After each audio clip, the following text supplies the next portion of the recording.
জিয়ার ছেলের হাতে আসলে মানায় না, বেগম জিয়ার ছেলের হাতে গণতন্ত্র ধ্বংস মানায় না। সংগ্রামী বন্ধুগণ, ঈদের জবাব পাটকে দিতে পারি আমরা, কিন্তু প্রত্যেকটি আঘাতের জবাব 12 তারিখ ব্যালটের মাধ্যমে দেওয়া হবে ইনশাআল্লাহ। সংসদ নির্বাচন দেখেছেন, আগামী 12 তারিখ জাতীয় সংসদ নির্বাচনে লাল কার্ড দেখার জন্য প্রস্তুতি নেই।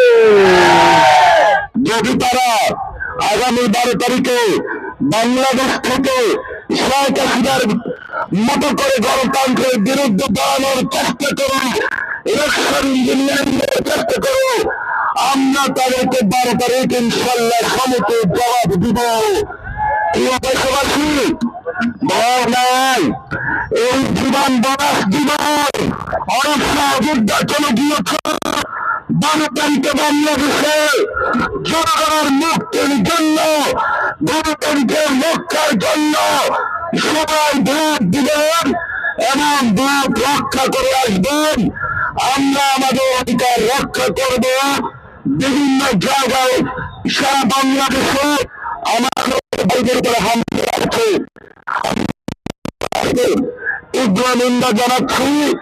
আজকে যে সন্ত্রাসী হামলা হয়েছে দেশবাসীর নেতৃত্বে তারেক রহমানের নেতৃত্বে, আপনাকে হুঁশিয়ার করে দিতে চাই, শহীদ জিয়ার ছেলের হাতে আসলে মানায় না, বেগম জিয়ার ছেলের হাতে গণতন্ত্র ধ্বংস মানায় না। যদি গণতন্ত্র ধ্বংস করতে চান তারা আমাদের, আমরা যারা গণতন্ত্রের বিপক্ষে লড়বে, আমরা তাদের রাজপথে আবার নামবো, আবার জেলায় যুদ্ধ হবে।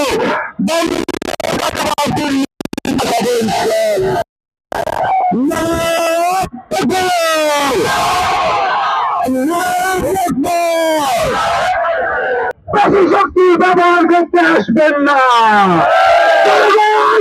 আপনাদেরকে লাল কাজ দেখিয়েছে।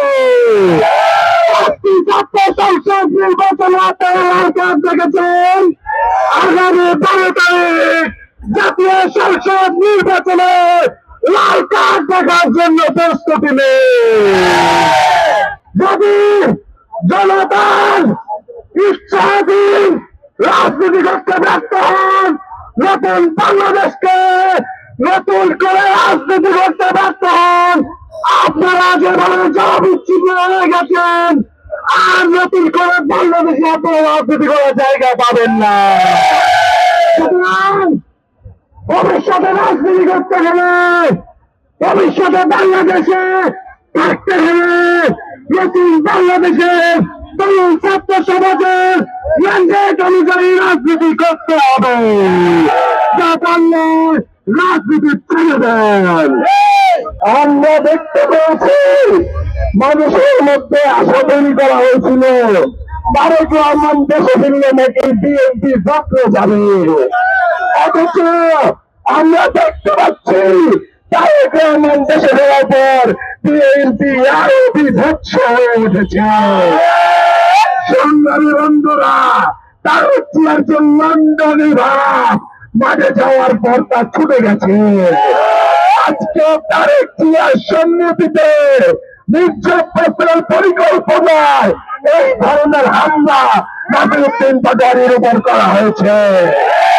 সংগ্রামী বন্ধুগণ, ঈদের জবাব পাটকে দিতে পারি আমরা, কিন্তু প্রত্যেকটি আঘাতের জবাব 12 তারিখ ব্যালটের মাধ্যমে দেওয়া হবে ইনশাআল্লাহ।